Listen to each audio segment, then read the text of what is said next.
Hey everybody, I'm Bob Bakert with Jazz Guitar today, and we're being joined by or with Jonathan Stout, who is a uh, fantastic guitar player. I mean, playing in the swing style from the 20s and 30s. Of course, we know that that wasn't always your style. That you played other things like grunge and metal and stuff like that before, which always fascinates me when I hear people say that. But um, I gotta tell you a couple things. One is we just put an article out, a written interview. Joe Barth did not long ago, just like last month. But I wanted to have a chat with you about some things that maybe just to cover with some people or cover for people. Um, and I love your things that you do over at Norm's. Oh, thanks. Yeah, he's such a great guy. I love to get him, in an interview. And he probably gets inundated with that stuff, but I love what's going on. So let me ask you a question. How did a nice guy like you get caught up in swing music? I mean, I know that you danced and all that kind of thing, but That's literally it. I grew up playing rock and roll, and I think anybody of a certain age usually grows up playing rock and roll, and jazz is not the popular music of our day. So I think most people just end up listening to whatever their parents listened to, or modern stuff before they find jazz. But for me, I was playing guitar like a lot of adolescent boys to meet a significant other of some kind, and it was not particularly successful, and literally has never been. Because when I met my wife, I that was this one period where I kind of stopped playing guitar, so it literally was never the thing that attracted anybody. But I was playing rock music, and it just happens that I was going to this magnet school where I was bussed, and so I had this cohort of incredibly dorky nerds that were my friends that we were in the school together. And the Spanish teacher was like, "Hey, we need to have some extracurricular activities because you guys need some social skills." She'd done salsa lessons the year before as sort of an extension of her Spanish class, but she was sick of salsa, and it just so happens that the instructor she'd been taking lessons from was teaching swing, and that was like really on the cusp of this big resurgence. And so I heard that music as dance music first and foremost. And my dad and loved Dave Brubeck's Time Out record, and uh, a friend of mine had that. So I'd heard some, like, later jazz that was not 30s and 40s stuff, but I got into jazz mostly through dancing swing music, and it very quickly just was like this monkey meet the monolith kind of thing of like, oh, this is it.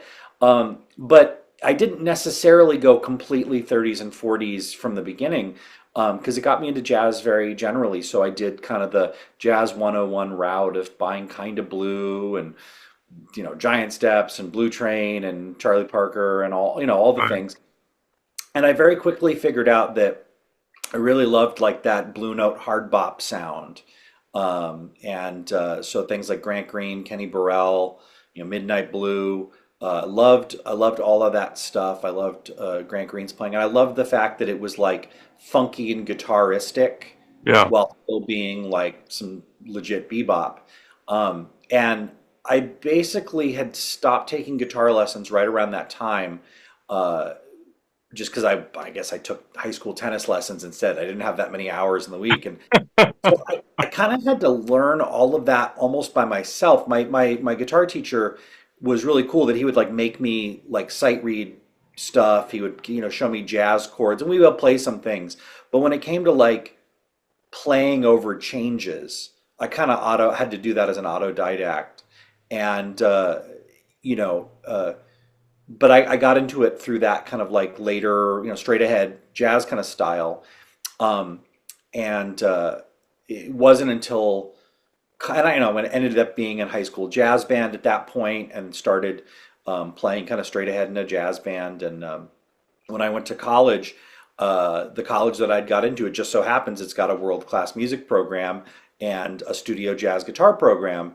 And at the time, you know, it was uh, it, it was there were a lot of like jam band kids and shredder kids in what was supposed to be a jazz guitar program. So the fact that I was actually interested in playing jazz was like, oh, you're already admitted to the school and you can kind of play, sure, no problem, that's easy. Like we're not letting you into the university based on this. Like you're good, you're great. So like as far as like people that were playing jazz, it was like there was one other guy who was basically an 18-year-old professional jazz player, and then me, and then a bunch of very good but like kind of not jazz guitar players.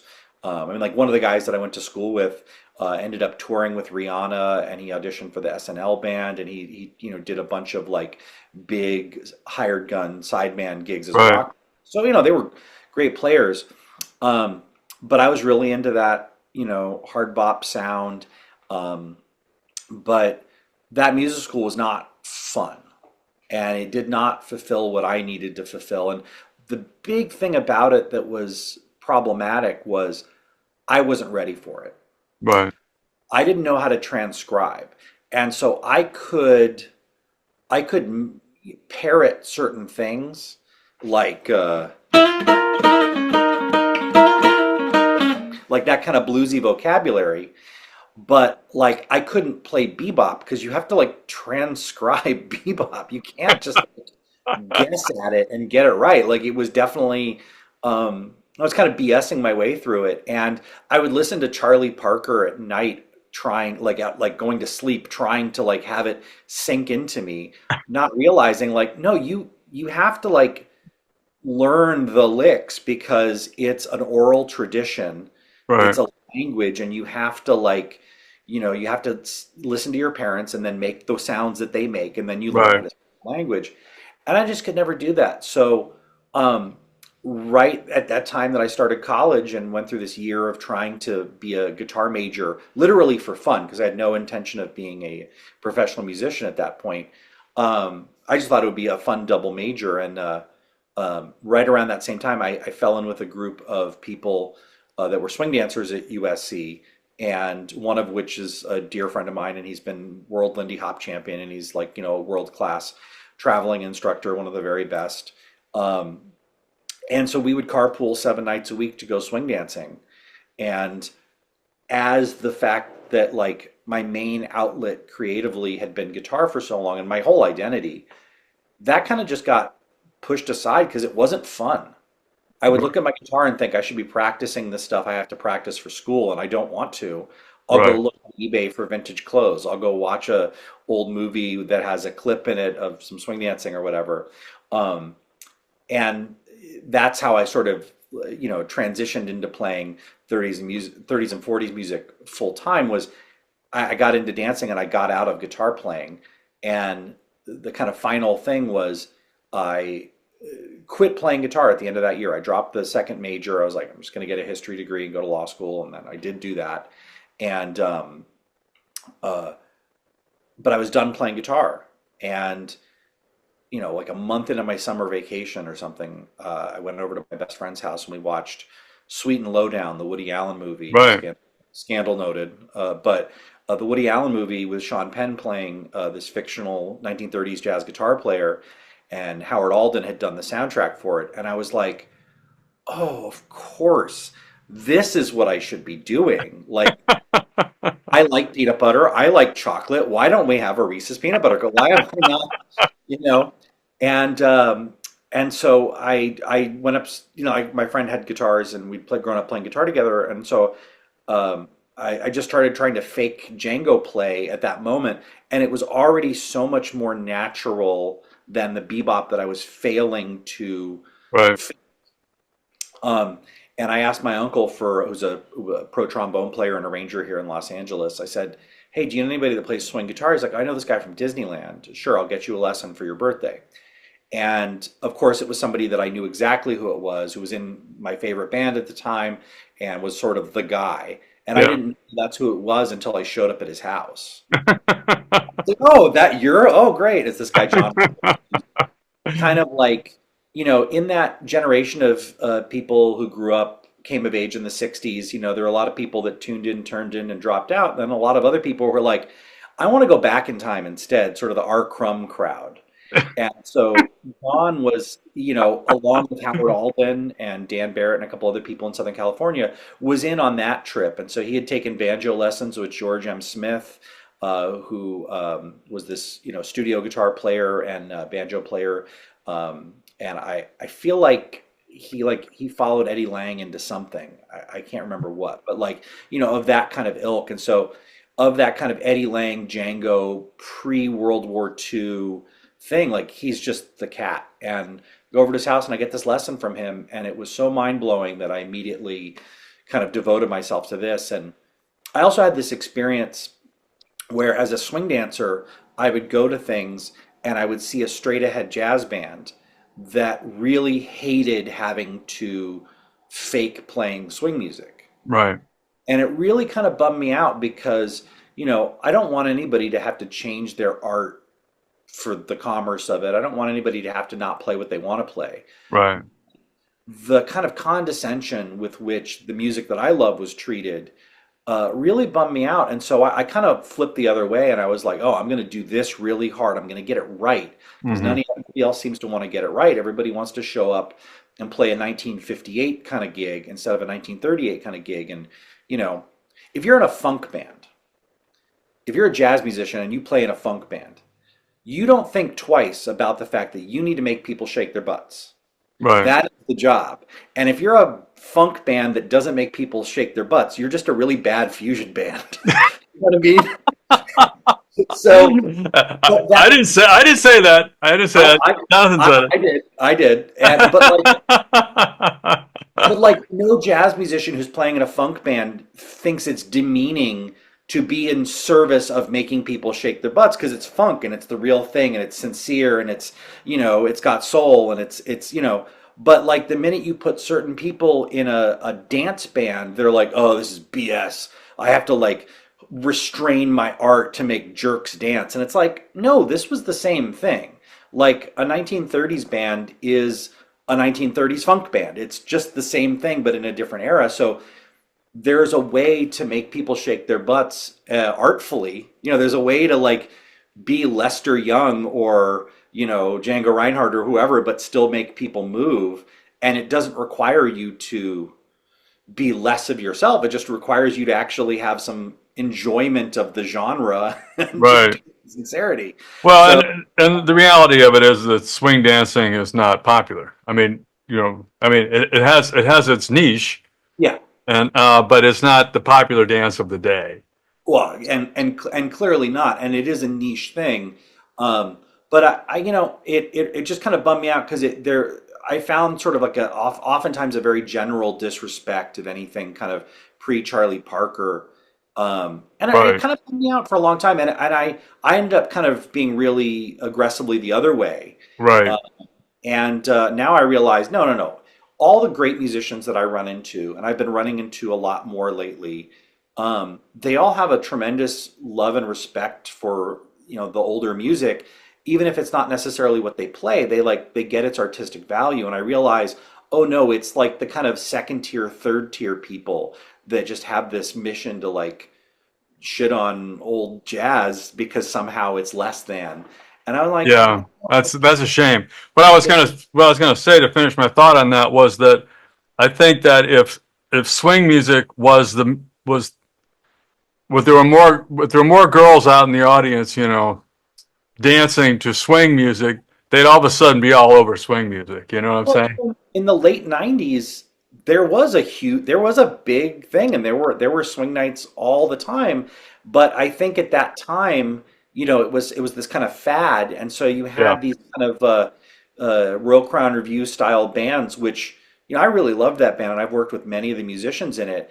But Yeah. like their goal wasn't to be like a 1938 Count Basie record. They were Right. doing, you know, I can't think of a word that's kinder, but like kind of a pastiche of 20s and 30s and 40s and 50s and Atomic Age, but then also Frank Sinatra, but then also gangster 30s film noir, Yeah. and I was like, hey, could you just play like Benny Goodman and with Charlie Christian because that would be better, and that's what I wanted. That's honestly what was so underserved is, I would see somebody like one of my heroes, like Howard Alden, and if I went to a Howard Alden show, it was kind of a straight ahead jazz concert. Right. Even if it was at a traditional jazz festival with, inclined kind of old school musicians, it was still sort of straight ahead in its aesthetics and presentation. And Right.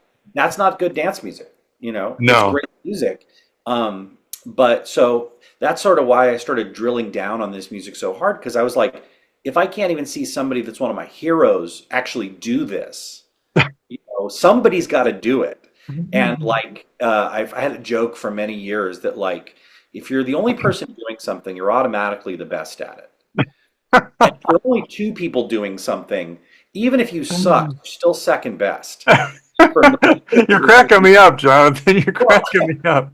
but for a lot of years when after I started playing professionally, it was me and John Reynolds, and like, boy, that was a big drop off in quality. But you only had two choices, and so I very quickly got work at things because if you wanted somebody who would show up with an acoustic guitar to play rhythm, Right.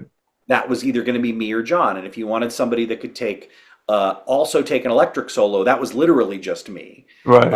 here in LA. And you know, uh, I was very lucky of that. But yeah, that's sort of why I started drilling down on this music so hard. And just because like there wasn't anybody serving this in my community, and especially for the swing dance world, there is this sort of breakdown of if you play traditional jazz, but you play a 7-minute song where everybody sort of gets a two chorus solo and there's no real arrangement, that's sort of just straight ahead aesthetics and arranging in a Right. jazz context, and it's not really good dance music. So I kind of figured out, okay, let's actually use arrangements similar to what they would have had in the 30s and 40s, where like Right. you might only get half a chorus, but boy, you better make something good happen. And the other thing, it's a real little shift is, if you're a drummer in a straight ahead band and somebody finishes their solo, they're often going to play maybe a beat or two into the next chorus. And then there's going to be sort of this period where maybe you're waiting for the audience to applaud for the soloist. And then, a couple bars in, the next soloist is going to sort of wade in, and you kind of have to like listen for where that soloist is setting the dynamics so that you can follow along. Right. Well, in a dance band context, that's dead air. And also, it's very sort of like post-reactive. Yeah. And what these old swing arrangements would be is you didn't finish the last bar because the next person was usually rolling in a couple of beats early to add to the excitement. Right. Because the drummer sort of knew which soloist was coming next, and especially on a recording session or an arrangement that was arranged, they knew who was coming next, so they could telegraph what was coming and change the dynamics in a really interesting way, Right. kind of like the 1930s equivalent of a grunge band stepping on the distortion pedal for the chorus. Or like all of a sudden it got loud. I'm basically thinking like the Pixies approach that Nirvana then used of like clean verse, distorted chorus. Like it was the 1930s thing where like if there was a sax solo and then there was a trumpet solo, well the trumpet solo was usually going to be louder and hotter, so the drummer would take it up a notch. And then at the end of the trumpet solo, if there was going to be piano solo, they could be quiet, and it would be really exciting in that way. So like there were all of these dynamic shifts about that genre that they're just different. And aesthetically, value wise, you have just a whole different set of values. So I really honed in on all that because again, like nobody was really serving that to this community that I was a part of. And if there had been, I wouldn't have a job. Let's talk about the music a little bit. So the I heard you say, one of the chief characteristics is you're playing ahead of the beat, not on the beat or behind the beat. Yeah, I mean, like I feel like it's a very driving music generally. Right. And so your tendency is to play on the beat or a little bit ahead of the beat, just to give it momentum. But there are definitely times where people will lay something back as part of a solo. But I think the default is sort of on or ahead.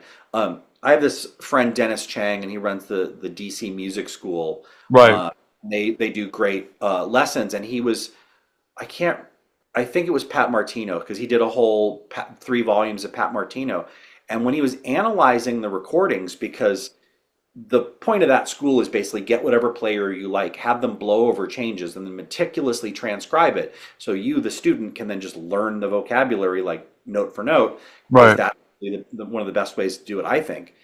But when he was analyzing it, he's like, oh yeah, Pat Martino is literally a 16th note behind the entire time. But our brain doesn't perceive him as being behind. It's like that's the sound of that music. Right. If I was going to notate it, I would notate it the way he was intending to phrase it, meaning this is where the one is. But if you like grid it, it's not where one is. It's where the E is, you know. The thing And of yeah, the thing about Pat's playing is that it was always perfectly behind. I mean, his well, time, yeah, yeah, his time was impeccable. But yeah, yeah. I hear what you're saying. It's yeah, and it's not a matter of sloppiness or anything, but No, far from no. it. Literally, like this is where I'm putting it on purpose, Yeah. and it shifts. You know, as you, the listener, you shift your perception to match. Right. But when you phrase like that in a different context, it doesn't work. And I think a lot about the idea of when people say, "Is it in the pocket?" And when you drill down on that term, sometimes like in a pop rock setting, it's does the snare land perfectly on four? Does 2 and 4, or does the snare land microscopically late on 2 and 4? It's not that it's slowing down; it's just slightly No, late. it's a consistent interval of time, Exactly. but it's set slightly behind or slightly ahead or dead on it. Yeah. And then and that's a certain sound. And a lot of times we say like, oh, that's really in the pocket, or that's really grooving, or that really swings, or whatever. And that sort of means it's good. But the reality is sometimes the opposite is really cool, because like, could you imagine the Police without what's his name, like playing the snare early on 2 and 4? Stuart Copeland. Yeah, Stuart Copeland. I mean, because like that's the opposite of that, is he's getting there microscopically early on purpose every Right. time, same way, because it shifts people's bodies forward. And I would watch people's dance posture listening to like 50s bassy, which to me is this other thing. It's not the swing music I play. That's a different thing. And then dance to 30s bassy, and their posture would like relax and lean back and kind of be kind of swishy and groovy. Then when it was 30s bassy, it'd be like, oh, I'd kind of lean forward and there'd be some attention. So, time feel is this unbelievably complex thing. And we can say ahead, behind, whatever, but then you grit it out and you're like, well, shoot, somebody like Pat, one of the greatest guitar players of all time, he's deliberately microscopically making everything 16th note late, but like he's not thinking about it like that. To him, that's where one should be. Right. That's where, like he's putting it in a particular place. So he to conceptualize it as a 16th note behind and then to try to do it, it's like, no, no, man, you just got to hear what that sounds like and then Right. emulate it. And that's so challenging. So then to come to like playing swing music, trying to get that time feel is a really essential thing. And when you lay back a little bit too much or play sort of in a straight ahead time feel in a band like this, it really robs it of momentum in a certain way. No, that's not what it does. What was the phrase that I heard you say? Well, my singer coined this, singer Hillary Alexander, my business partner, for the last 22 years, coined this. She's like, yeah, that really cut the balls off that one. Yeah. Yeah, That's hilarious. I heard that and I went, okay. but like, the thing is, like, that's not the aesthetic Right. of like a straight ahead jazz thing. Like, you're supposed to lay back because that's that aesthetic.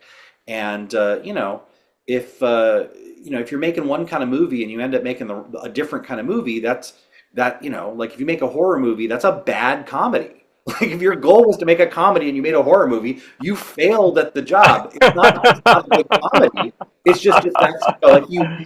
So whenever you judge something, it's always important to sort of judge it on its own terms because if you look at say 30s jazz or 40s jazz as from the lens of like a straight ahead player who's like, oh yeah, I want to hear every soloist really stretch out. Right. You're not getting that. And if you then judge that like, oh, they were being restrained, and it's like not necessarily, you Right. know. The crazy thing is, I'm not the world's best expert when it comes to like 20s jazz, for example. And it dawned on me, it isn't until so much later that you'd think that somebody takes an actual solo in jazz. Like it's shockingly late if you look at recordings. I think it's like 1925 or something.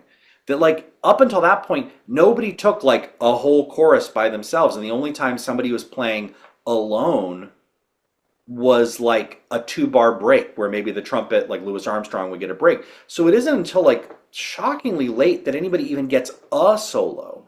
And so when I think people look back at like the 30s and 40s music and go, oh yeah, they were being restrained by commerce and this was just BS, man. These artists just wanted to blow all night. It's like not necessarily, like what's funny is you listen to air checks of like radio broadcasts. Right. They're not beholden to the length of a 78 RPM record in live broadcast, but like most of the time it's still pretty much within that framework, and they might extend certain things a little bit, but it wasn't like, oh, we immediately want to go to a 10-minute, jam. No, that typically happened after the gig. I mean, that's where that all came from. Guys to make the money, the guys played dance music all night long.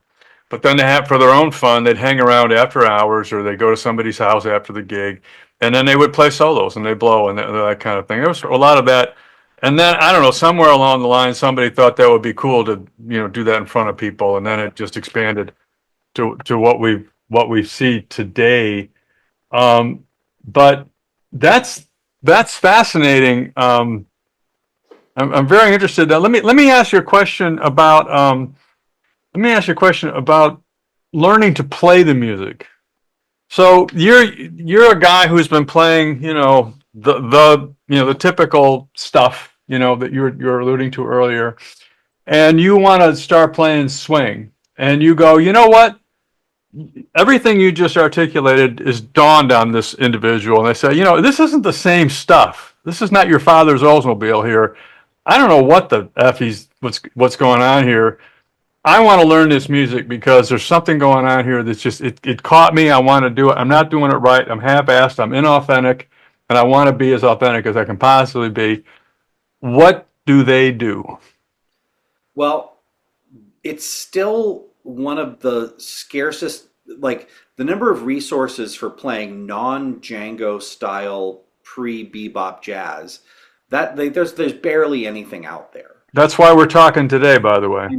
I know, and I'm excited in my own way to shout out the few things that I used and the things that I've created for that. But like, there's a book by Charlton Johnston about a big band rhythm guitar called Swing and Big Band Rhythm Guitar.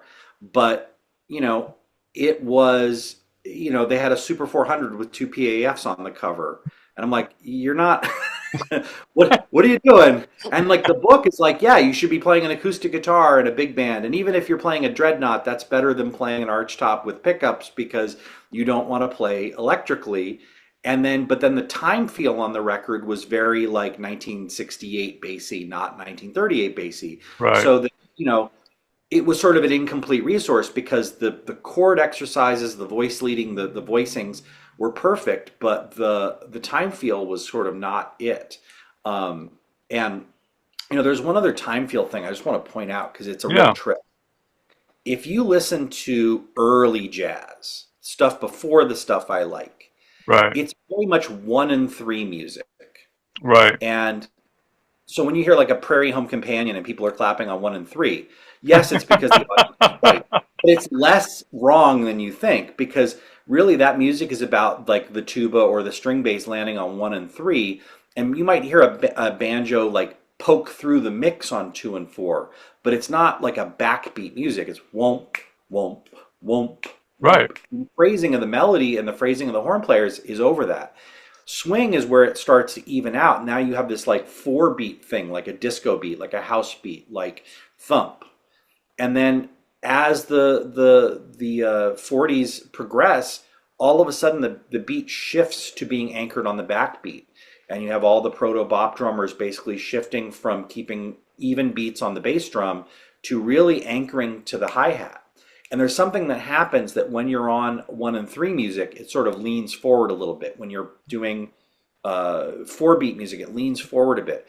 The minute that you anchor to the backbeat, it gets that in the pocket thing of being a little bit behind, and that you're, and so like as soon as you have that, that's when swing starts to become R&B. That's when bebop starts to really anchor rhythmically differently, not just in its like beely bopness, because Yeah. there are a bunch of like mid 40s records that it's Big Sid Catlett playing drums, and it's a swing band, but they've got Charlie Parker, or they've got, like Chinese Tempo or something like that. That's a Right. swing record that has a bebop head on it, and but it's not fully rhythmically bebop yet in every instrument. So when that really changes, when it anchors to that backbeat, and man, so to read a book like Charlton Johnston's Swing and Big Band Rhythm Guitar, where they say play chew chit chew chit chew chit, I'm like, no man, that ain't it. Like that's not what I'm hearing on these records. I'm hearing chunk chunk chunk chunk chunk chunk chunk. You know. So I mean, there's very scarce resources. There's Charlton Johnston's book. I have a course at DC Music School. I think one of the best things out there is there are many transcriptions of Charlie Christian. Right. I mean, that's how Wes Montgomery learned how to play jazz guitar, is by learning every Charlie Christian record note for note to play with this vibraphone player that wanted him to do that. And he did it with his thumb, but it's the same kind of picking motion, it's the same kind of phrasing, and then he just took it and ran with it. So I think things like that book, things like learning Charlie Christian solos. There's many transcriptions. I want to shout out a guy named Gary Hansen, who's a Canadian guy who had this website for many years that had these great Charlie Christian transcriptions, and he broke them down and showed you sort of the geometric approach that Charlie had. That like when he plays a B flat 7, he's sort of thinking about a box, and then like E flat 7, like a kind of box like that, and that these were like shapes. And then if he's Right. playing a different song and he's playing in C, it's,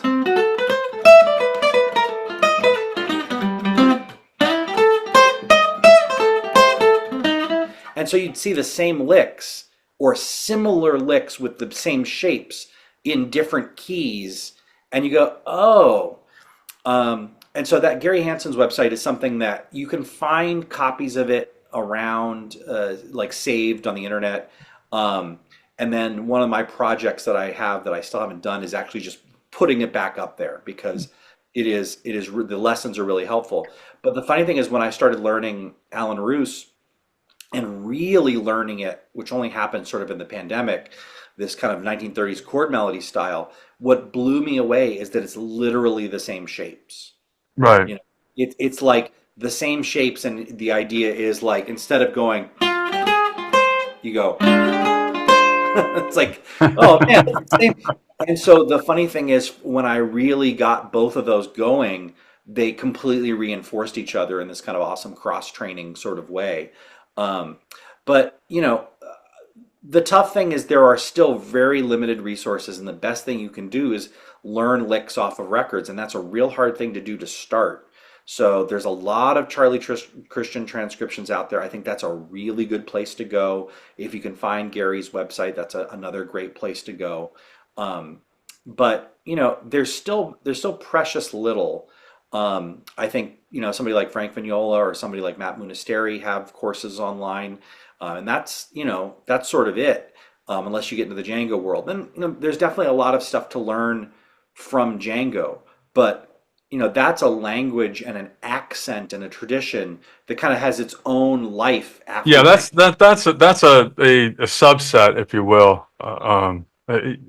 It, A it is lot of its own thing. It's definitely yeah. its own thing. And especially if you actually learn Django himself, it's definitely heavily accented, but Yeah. he's more of a swing player than the people that came after him in his tradition who start to pick up sort of other influences and sort of more modern jazz influences. Right. 'Cause I'll hear people playing on a Selmer guitar in a modern era that, listen to more George Benson than they did Django. And like that's cool, but that's definitely a different thing. So but there's definitely some Django resources that sort of that works too. Um, but I think one of the biggest lessons I wish I could tell every player, is songs are always so much more diatonic than I think like a Jamie Aebersold play along record makes it seem. Because they have that thing where under each chord is like a list of notes that are good, and it's like they treat each chord like it's its own island. And I think about a song like Take the A Train or Exactly Like You on the A section. It's like it's in C. And yeah, there's two bars where you probably don't want to play an F natural because it's going to rub against the F sharp and the D7. But like maybe just treat the whole song like it's in C and then don't play an F natural over these two bars. And then like learn because the melodies to the song is never, Right. the melody is like it's the same sequence over the both chords. And you go, maybe I should just play in C, make a melody that's happening in C, and then just watch out for the potholes that you shouldn't step in over the and Howard yeah, Howard Roberts said, "Yeah, just take the bad notes and throw them out." exactly. Well, and then like learn all the arpeggios, learn how to Right. use that kind of geometric way of playing. But start off with understanding that, the difference between kind of like rock blues pentatonic playing and playing Take the A Train is literally just play a major pentatonic instead. Like and it's like okay, if there's certain notes that don't sound as good on others, it's like just learn that like yeah, maybe playing a C really hard over a G7 is not the best sound. But then again, like there are so many times where the melody note over the five for it, see, some part of it is the root, and you get this sort of like C sus or G sus sound, kind of like a D minor seven sound, even though the Yeah. root is G. It's like, okay, well, if it works, it works. Right. Uh, so it's sometimes like, don't worry about the rules too much. There are definitely notes that don't work. If you're Right. playing, if there's one scale tone that's altered for in a Yeah. chord, don't play that. No, But no, no, no, know your targets anyway. That would be yeah. something Well, that you know. there's a classic solo that Lester Young did in 1936, and I got this advice from Dan Barrett, who's a trombone player that just moved from Los Angeles here. But he played with Benny Goodman in Benny's last band. He worked with Howard Alden for many many years. They grew up together. And one of Dan Barrett's pieces of advice to every musician is learn. I don't care what instrument you're on. Learn Lester Young's 1936 "Lady Be Good" solo. And the thing that's amazing about it is if anybody doesn't know what the changes are, it's like G, C7, G, G, A minor 7, D7, like very simple. But when you go from that one to a four dominant, that kind of blues four sound, Right. so many of us want to go, where we've kind of got a major third of the key and then do a minor third over the C7 to the major, like that kind of guide tone approach. Right. Funny thing is, in two amazing choruses, at no point does he ever play a B flat over the C7 chord. He just doesn't play a B of any kind there.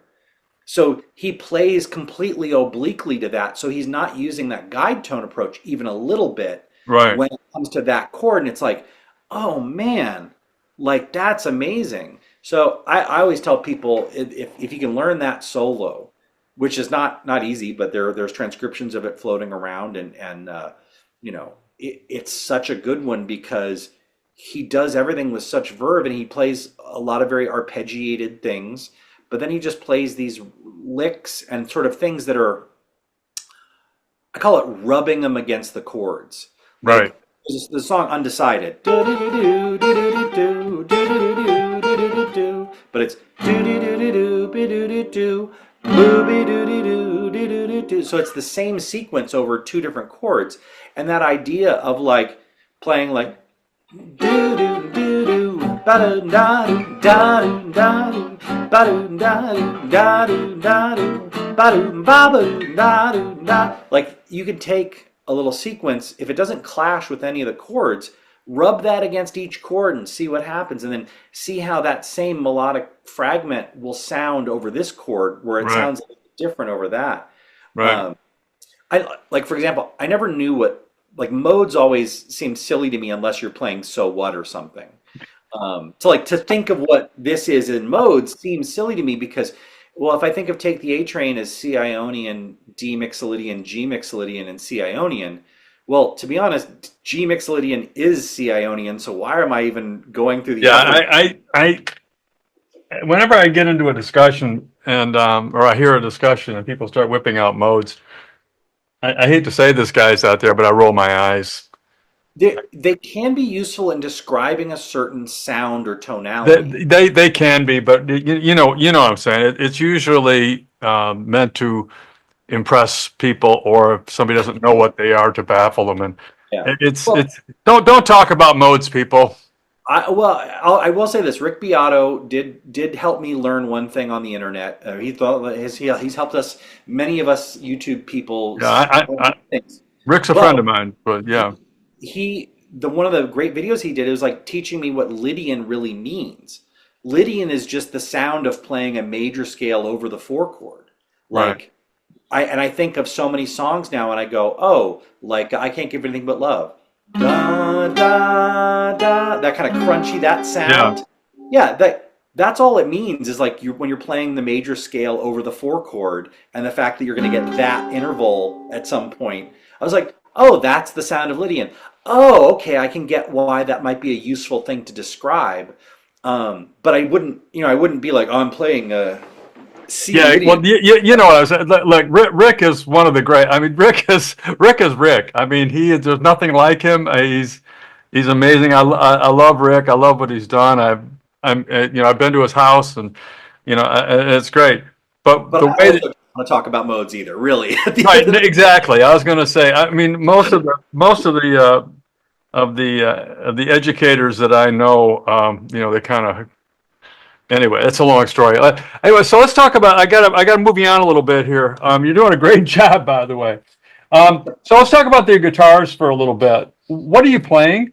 What is your main axe? It looks like an well, L5 from. yeah. This is a 1932 L5. I have three main guitars, and it's just because you can't do everything on one guitar. But if I had to pick a desert island guitar, it's this one. This is a 32 Gibson L5. It has solid braces like the dot neck ones. That was a Yeah, big. They changed from the dots to the blocks. They also got lazy about carving the braces. So this has the old solid braces, and it sounds really good. I got it at Norm's, and I have a YouTube video where I kind of tell the story of him buying the Hank Razan collection and basically me falling in love with a different one of these.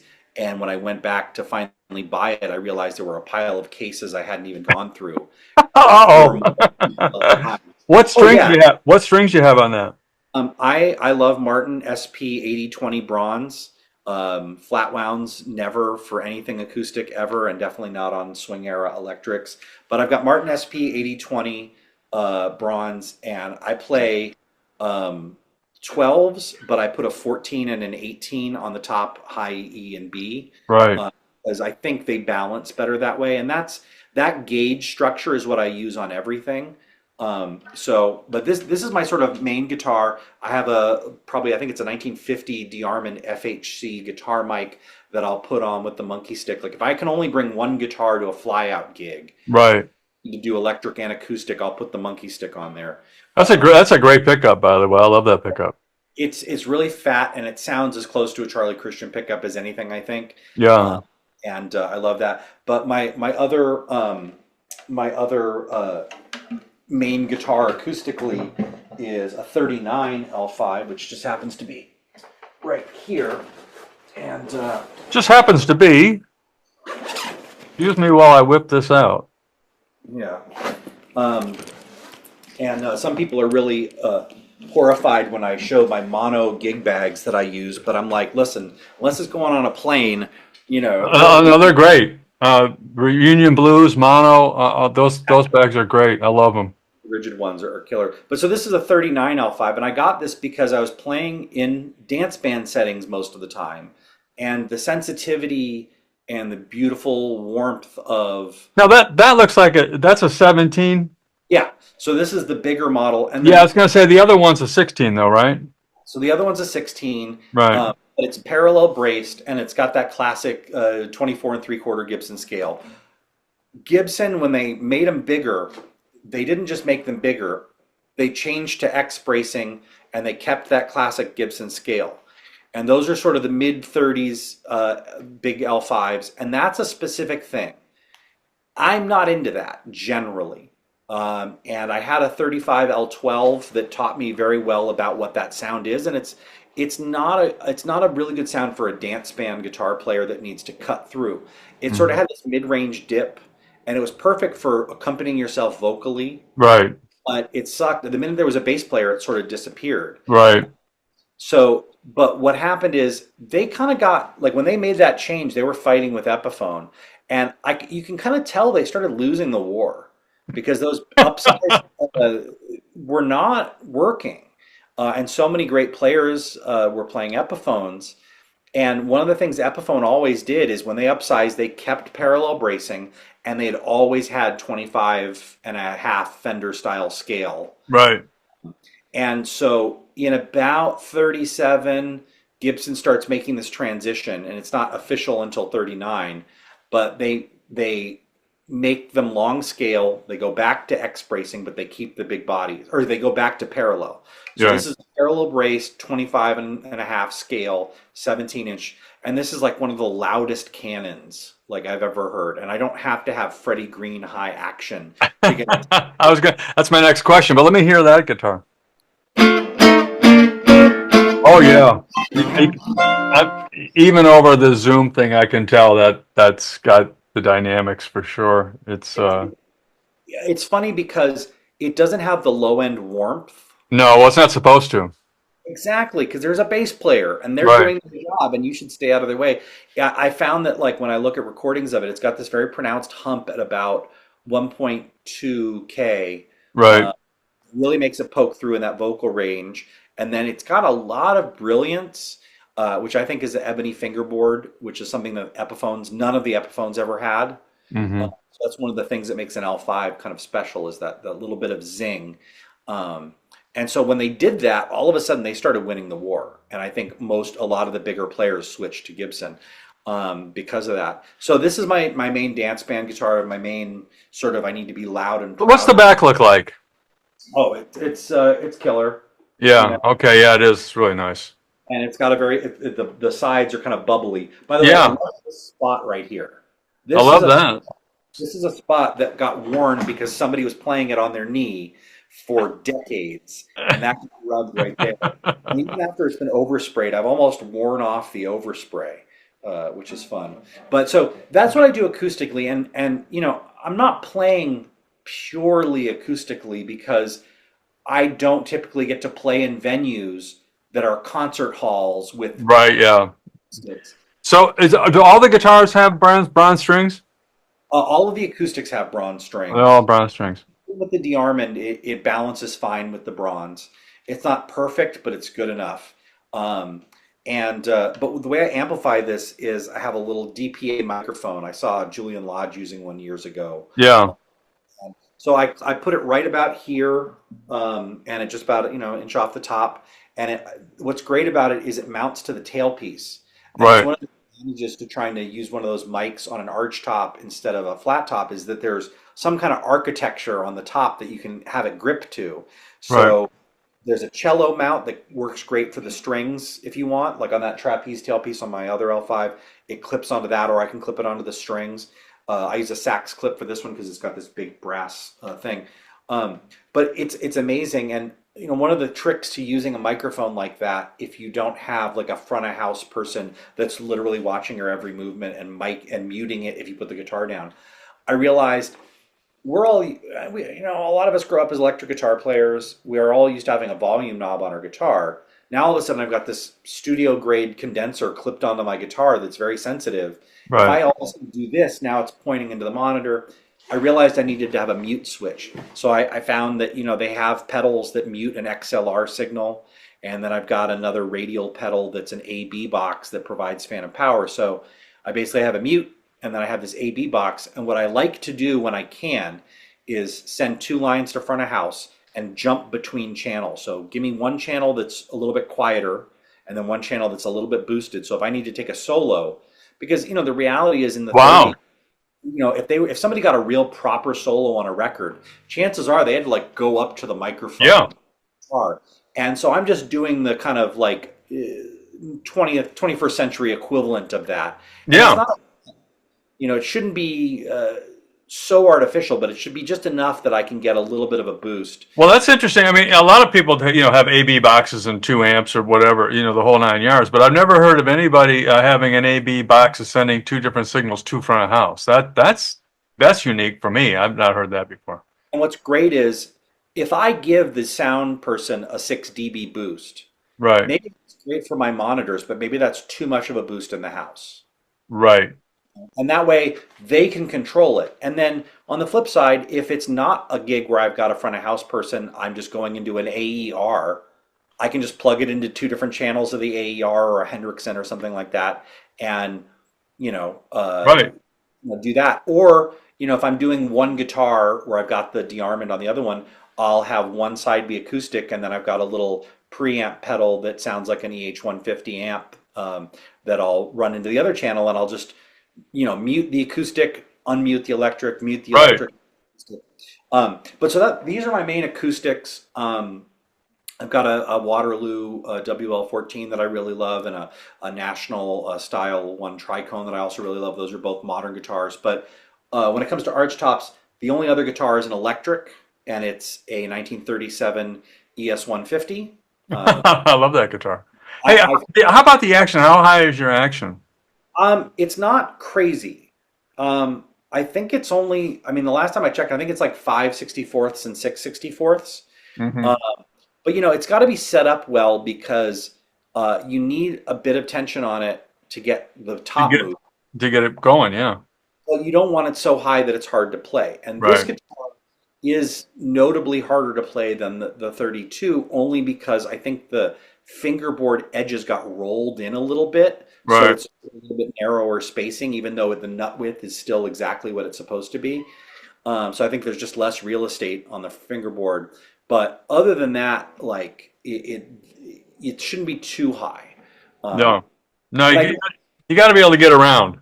Exactly, Yeah. exactly. So the other guitar is a 37 ES150, and I'm a Charlie Christian head. I really feel like they nailed that sound. That's the best way to get that sound. I don't want to sound like, late 40s Barney Kessel. I don't want to sound like Wes Montgomery. I want to sound like Charlie Christian. I think he just had the best sound. And so the best way to do that is just play that kind of guitar through that style of amp. His stuff is still so contemporary. His It really playing, it's not dated at all. I don't it think. I don't think so either. And, so many of the kind of hip altered sounds that mark, styles of jazz maybe just after Charlie, really come from things that Charlie was doing. It's like if you just take one of these, like, kind of, what is that, like an E flat 13 voicing, and Hmm. you just tritone sub with it over an A flat 7, you're like, oh, that's all my altered notes and my sharp 9. Oh, well, shoot, I wonder if somebody was like, you're like, oh yeah, that's how you end up doing things like that. So Charlie was playing a lot of stuff that was like right on the cusp of getting really hip and altered. So when people talk about him as the father of bebop, like, for sure. I think the thing that's sad is when you talk about him as the father of bebop, you're like, well, yeah, but like the other three-quarters of that solo, he was playing like the best swing riffs of all time. Like, Oh, there's that. Yeah. and Chuck Berry and stuff. So I'm like, I like to celebrate both halves. The part where he's playing these like killing riffing rhythmic things, and then also the fact that he's running changes in this very modern way. I love to celebrate both parts. We're starting to run long, so I want to ask a couple more quick questions if you don't mind. You're doing a great job. I love it. We could go on for quite a while, actually. Um, so you're a lawyer, Technically, yeah. No, like I said, I had no ambition to be a professional musician. right? Uh, But I started my band in college because there was nobody serving that need. And Right. because there was nobody serving that need, we got very big very quickly. Like we started traveling nationally and internationally within like 2 years of having a band. And I'm 20, I think I was 21. I wasn't even, old enough yet. And but the whole time I was finishing college, and then I went to law school because that's the career that I had in mind. I graduated from law school, I passed the bar, I walked out of my bar exam, I got in my car, and I drove To the uh, gig. to a gig for like 2 nights. And I played the first set in shorts because why not? Do you practice at all? I do. I practiced for about 10 years full time.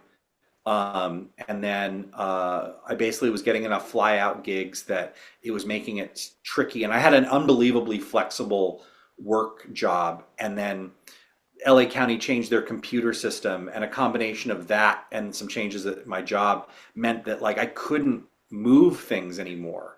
So if Right. I had a fly out date and we had cases on calendar, like there was nothing I could do about it. So Right. I would like call out sick every time as opposed to just get it handled. Yeah. So I had to quit. And so since then, it's basically been a side hustle where, like if you've got a rehearsal band and you can't Right. make the rehearsal, you send a sub. That's what I do. I go to court and somebody can't make a hearing because they've got three other cases that day in three other courthouses.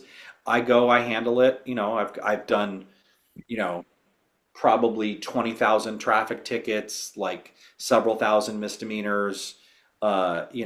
Right. I got it. Yeah. I can I can show up and just roll. You can you can show up with the credentials and make and I mean it's a G cowboy chord. You got this. I mean, the need the Lydian dominant scale for most of the appearances.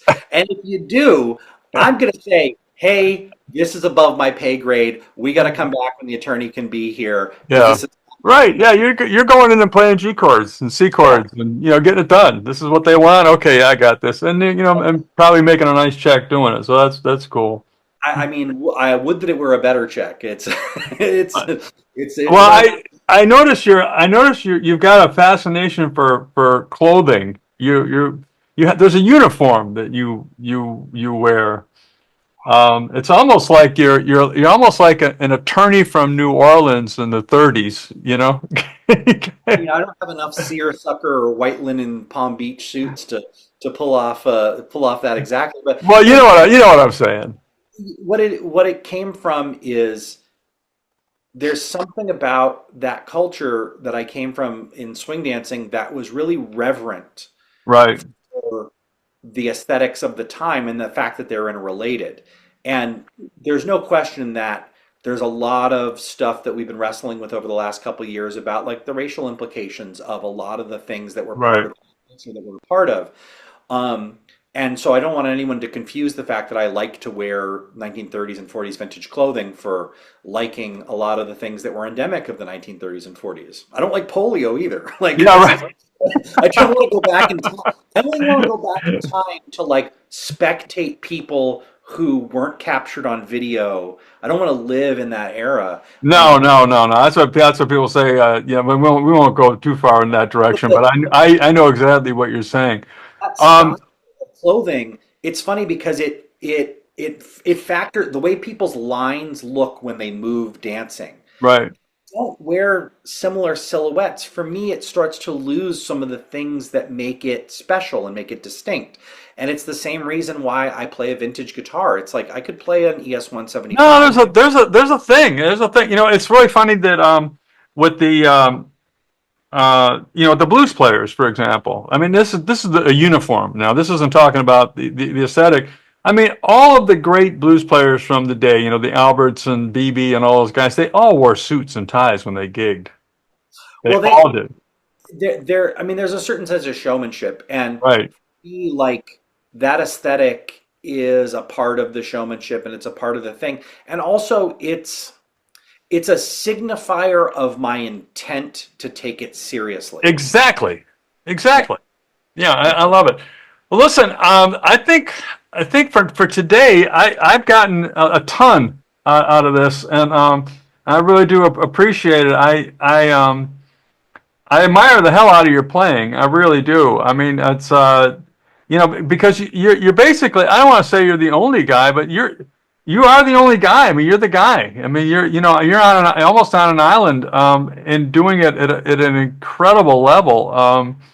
And I think there's definitely more and more interest in what you're bringing to the party. I mean, I hate to use all these cliches, but I, the thing is, there are a bunch of other people that I know that are not popping on Instagram quite the same way. yeah. That are dear Well, friends of mine, and there's a lot of them. Greg Ruby, Nick Rossi. There's a bunch of great people. But I think the thing that I really love is there's a certain way of understanding jazz that is a little bit older school. right, I think gets skipped over, and right, all the straight ahead modern players, the people that they love, all learned and came through that.